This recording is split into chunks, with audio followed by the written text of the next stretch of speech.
मैं आपका दोस्त डॉक्टर गोपाल प्रसाद आज की छोटी सी पहल में आप सबका हार्दिक स्वागत एवं अभिनंदन करता हूँ। आज का जो कार्यक्रम है इसका टॉपिक जो है भारत के महापुरुषों की लोकप्रिय उपनाम। भारत के महापुरुषों के लोकप्रिय उपनाम वैसा उपनाम जो लोगों के बीच चर्चित हो लोगों के बीच जो नाम चर्चित हो, नाम से अलग नाम हो, उसको हम लोग उपनाम से जानते हैं। तो पहला हमारा टॉपिक जो है जिसमें लिखा गया है माउंटेन मैन। माउंटेन मैन किसको कहते हैं? तो माउंटेन मैन दशरथ माझी को कहा गया और इन पर एक कविता सटीक बहसती है। लहरों से डरकर नौका पार नहीं होती और कोशिश करने वालों की कभी हार नहीं होती। लहरों से डरकर नौका पार नहीं होती और कोशिश करने वालों को कभी हार नहीं होती। ये हमारे दशरथ माझी पर ये कविता सटीक बहसती है। हम इस पर यही कहना चाहेंगे, दशरथ माझी की लगातार मेहनत का प्रतिफल था कि उन्होंने गया जिले के गहलौर में स्थित जो पहाड़ था, उस पहाड़ के बीच में जो रास्ता, जो बाधा आ रही थी, जो अंतरी से और वाजीरगंज तक जाने वाली जो रास्ता जो थी, जिसकी लंबाई 55 किलोमीटर पड़ रही थी, तो दशरथ माझी ने उस पहाड़ को काटकर बीच से रास्ता निकाला और उस रास्ते की लंबाई महज 15 किलोमीटर हो गई। और इस पर उन्होंने जो यह काम किया, इस काम के एवज में उन्हें एक उपनाम दिया गया जिसको हम लोग माउंटेन मैन के नाम से जानते हैं। तो माउंटेन मैन, देखिए इस तरह भी कह सकते हैं, माउंटेन मैन दशरथ माझी। अगर हमको याद करना है तो हम इस तरह कह सकते हैं, माउंटेन मैन दशरथ माझी। माउंटेन मैन किसको कहते हैं? तो दशरथ माझी को कहते हैं। और दशरथ माझी के लगातार कठिन परिश्रम की देन थी। इन्होंने एक हथौड़ा और एक छेनी की बदौलत उन्होंने उस पहाड़ को काट कर बीच से रास्ता निकाल डाला। तो अगर आप यह चाहते हैं कि आप भी मेहनत करें, तो आप भी मेहनत करेंगे तो आपसे कोई परीक्षा जो है, कोई परीक्षा ऐसी नहीं होगी जिसमें आप सफलता न पा पाएँ। तो आप ही दशरथ माझी के कहानियों को पढ़ें और अपने सफलता का राज आप जानें। अगले टॉपिक पर चलते हैं, राष्ट्रपिता। राष्ट्रपिता किनको कहते हैं? तो राष्ट्रपिता महात्मा गांधी को कहते हैं। राष्ट्रपिता महात्मा गांधी को सत्य और अहिंसा का पुजारी कहा गया और इनको राष्ट्रपिता की उपाधि दी गई। इन्होंने अपने सुख सुविधा को त्याग कर भारत की स्वतंत्रता दिलाने में अपने अहम योगदान दिए और इनकी देन थी कि भारत को स्वतंत्रता मिली। क्योंकि इनके वजह से जो भी भारत के स्वतंत्रता सेनानी थे, जिनको स्वतंत्रता सेनानी कहते हैं, इन्होंने एकजुट करके इन्होंने असहयोग आंदोलन किया और अनेक आंदोलनों का प्रतिफल हुआ कि भारत को स्वतंत्रता मिली और इसके वजह से इनको राष्ट्रपिता की उपाधि इनको दी गई। और यह एक सवाल आता है कि राष्ट्रपिता की उपाधि किसने दी? तो राष्ट्रपिता की उपाधि देने वाले उस शख्स का नाम नेताजी सुभाष चंद्र बोस है। नेताजी सुभाष चंद्र बोस ने महात्मा गांधी को राष्ट्रपिता की उपाधि दी। अगला सवाल है, हॉकी के जादूगर। हॉकी के जादूगर किनको कहते हैं? तो हॉकी के जादूगर जो है मेजर ध्यानचंद। आप इस तरह भी पढ़ सकते हैं, हॉकी के जादूगर मेजर ध्यानचंद। इस तरह भी आपको पढ़ने में आसान हो जाएगी। देखिए, मेजर ध्यानचंद हॉकी के जादूगर माने जाते हैं। ये सेना में रहते हुए हॉकी के क्षेत्र में इन्होंने अपनी उपलब्धि इन्होंने हासिल की और 3 बार ओलंपिक के खेल में इन्होंने भारत को विजय पताका इन्होंने फहराया। इसलिए इनको हॉकी के जादूगर कहते हैं। और 29 अगस्त को इनके जन्मदिन के अवसर पर खेल दिवस मनाया जाता है। अगला सवाल है, बिहार। अगले टॉपिक है बिहार केसरी। बिहार केसरी किनको कहते हैं, तो डॉक्टर श्री कृष्ण सिंह, डॉक्टर श्री कृष्ण सिंह, जिनको इस तरह भी कह सकते हैं बिहार केसरी डॉक्टर श्री कृष्ण सिंह, डॉक्टर श्री कृष्ण सिंह जिनको बिहार केसरी की उपाधि दी गई। ये बिहार के पहले मुख्यमंत्री थे, ये बिहार के पहले मुख्यमंत्री थे जो बिहार को संवारने का काम इन्होंने किया और इनको बिहार केसरी की उपाधि दी गई। ये 1947 से लेकर 1961 तक ये बिहार के मुख्यमंत्री थे। अगला जो है नेताजी, नेताजी किनको कहते हैं, तो नेताजी सुभाष चंद्र बोस को कहते हैं। देखिए नेता जो नाम जो है सचमुच में नेताजी थे और उनको हम लोग नेताजी को सुभाष चंद्र बोस के नाम से जानते हैं। ये सुभाष चंद्र बोस जो थे ये स्वतंत्रता संग्राम के अग्रणी नेता थे और ये गरम दल के नेता थे। ये द्वितीय विश्व युद्ध में इन्होंने द्वितीय विश्व युद्ध के समय से ही ये भारत की स्वतंत्रता दिलाने के लिए जगह जगह पर इन्होंने उसके लिए रणनीतियां बनाई और इस रणनीतियों में उन्होंने एक आज़ाद हिंद फौज की गठन की जो अभी भी इनके एक बहुत बड़ी उपलब्धि के रूप में मानी जाती है कि आज़ाद हिंद फौज की गठन किसने की, तो सुभाष चंद्र बोस ने किया। और ये भारत की आज़ादी को दिलाने के लिए अनेक देशों में छुप छुप कर रणनीतियाँ बनाई और इनके रणनीतियों के और महात्मा गांधी के विचारों की वजह से भारत को स्वतंत्रता मिली। अगला सवाल है जिसका नाम है गुरुदेव या विश्व कवि। गुरुदेव या विश्व कवि किनको कहते हैं, तो रविंद्रनाथ टैगोर को कहते हैं। गुरुदेव या विश्व कवि किनको कहते हैं, तो रविंद्रनाथ टैगोर को कहते हैं। और रविंद्रनाथ टैगोर जो थे वे विश्व कवि थे और ये पश्चिम बंगाल के थे और इन्होंने जो हम 15 अगस्त और 26 जनवरी को जो राष्ट्रगान गाते हैं, जन गण मन अधिनायक जय हे भारत भाग्य विधाता, इस राष्ट्रगान के रचनाकार जो हैं सो रविंद्रनाथ टैगोर हैं। राष्ट्रगान के रचनाकार जो हैं रविंद्रनाथ टैगोर हैं और इनको गुरुदेव या विश्व गुरु की उपाधि इनको दी गई। अगला जो है जिसका नाम जो है लौह पुरुष। लौह पुरुष किनको कहा गया, तो लौह पुरुष जो है सरदार वल्लभ भाई पटेल को कहा जाता है। और सरदार वल्लभ भाई पटेल जो थे जो कुशल राजनीतिज्ञ थे और भारत के ये उप प्रधानमंत्री थे। इन्होंने जो देशी रियासतें जो थी उनको एक सूत्र में इन्होंने बांधने का काम किया और इन्होंने नए भारत का इन्होंने निर्माण किया। इनके वजह से जो हमारे जो अनेक जो राजा महाराजाओं के जो राज्य थे उन राजा महाराजाओं के राज्य को इन्होंने भारत में मिलाने का इन्होंने प्रयत्न किया और इनका प्रयास सफल रहा।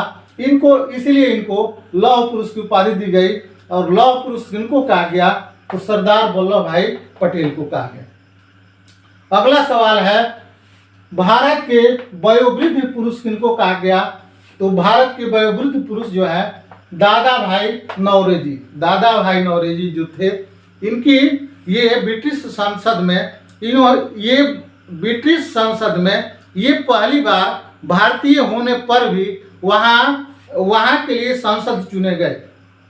ब्रिटिश संसद में ये भारतीय होते हुए इनको पहली बार वहाँ संसद चुना गया और इन्होंने स्त्री शिक्षा और लिंग भेद पर के अंतर को समाप्त करने पर इन्होंने लोगों में एक जागरूकता पैदा की और इसके लिए इनको याद किया जाता है और इनको जो उपनाम दिया गया भारत के वयोवृद्ध पुरुष इनको कहा गया। और भारत के वयोवृद्ध पुरुष कौन थे, तो दादा भाई नौरोजी। अगला टॉपिक जो है भारत कोकिला किनको कहा गया। भारत कोकिला जो है सरोजिनी नायडू को कहा गया। सरोजिनी नायडू जो थी वह एक भारत की स्वतंत्रता दिलाने में एक अग्रणी महिला थी और ये कुशल राजनीतिज्ञ थी, मधुर इनकी वाणी थी और ये जो थी कुशल ये वक्ता थी और इनकी जो वाणी में जो मधुरता थी इसके वजह से इनको भारत कोकिला की उपाधि दी गई।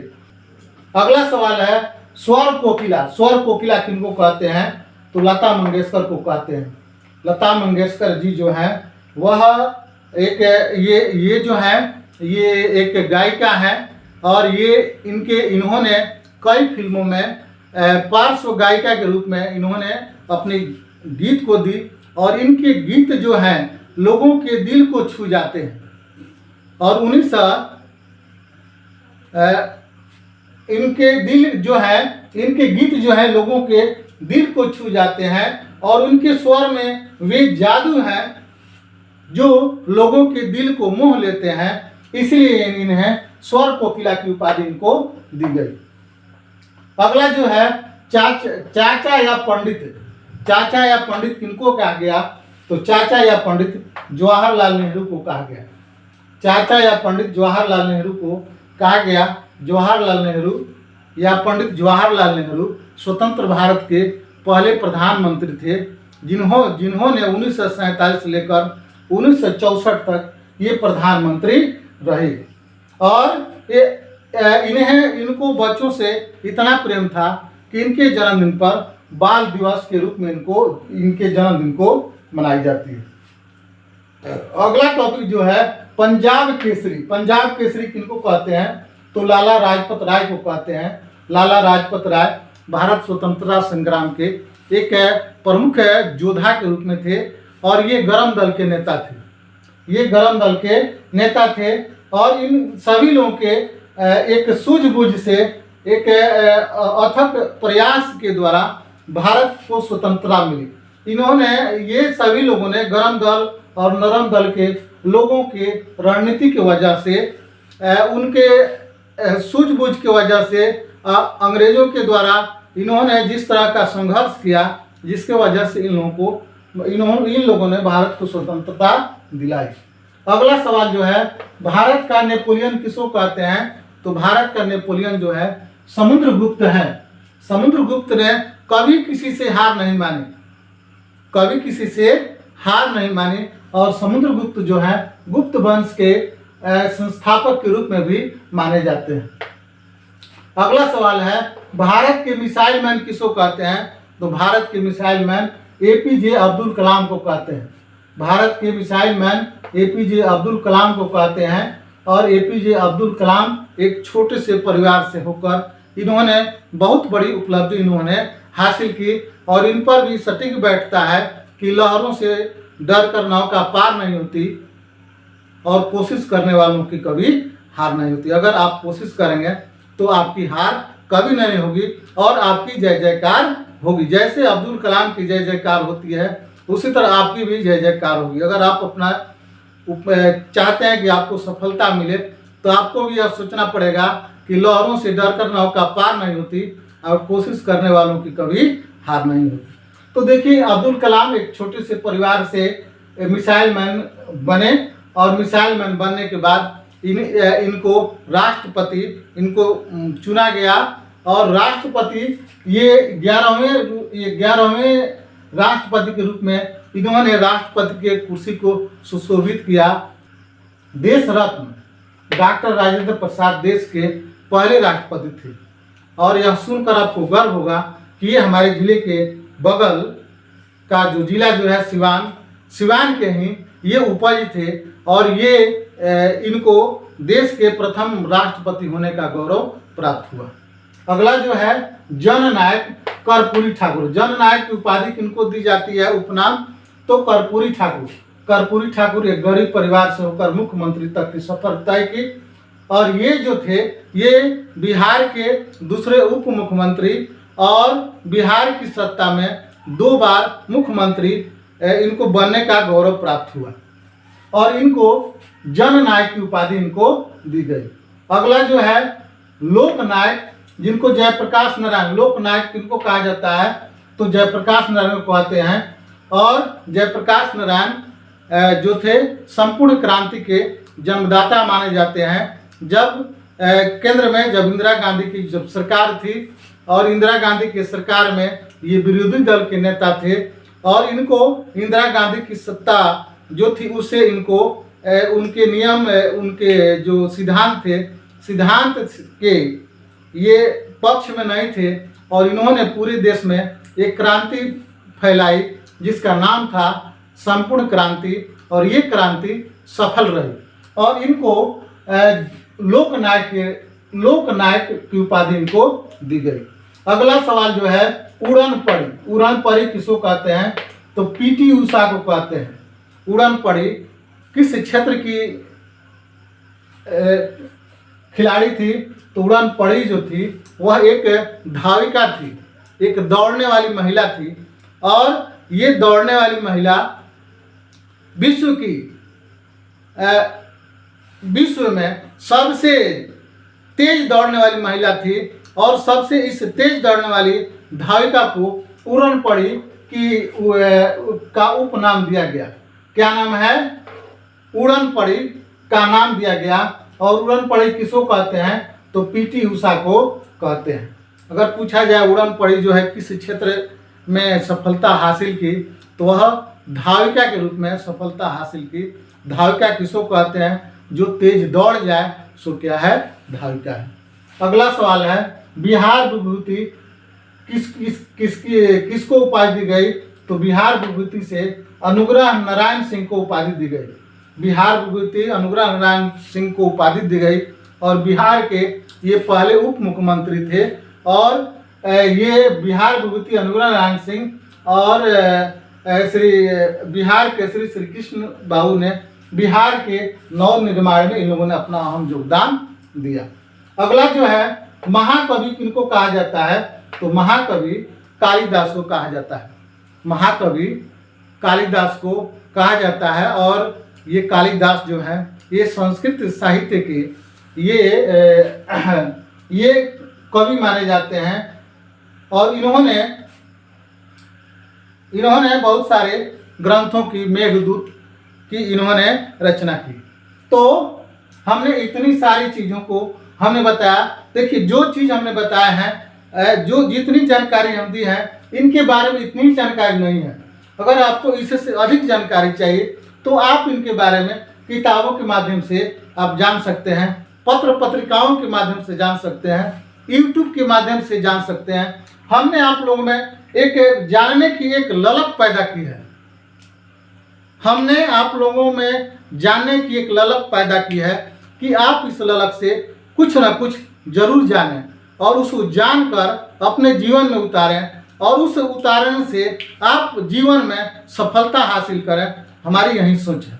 तो चलिए आज के लिए इतना ही, फिर हम लोग अगले वीडियो में मिलते हैं। तब तक हम यही बात कहेंगे कि अगर आपको हमारी वीडियो अगर पसंद आती है तो आप हमारी वीडियो को ज़रूर देखें, और अपने दोस्तों को भी देखने के लिए प्रेरित करें। तो आज के लिए इतना ही, फिर मिलते हैं अगले वीडियो में। तब तक के लिए सबको धन्यवाद।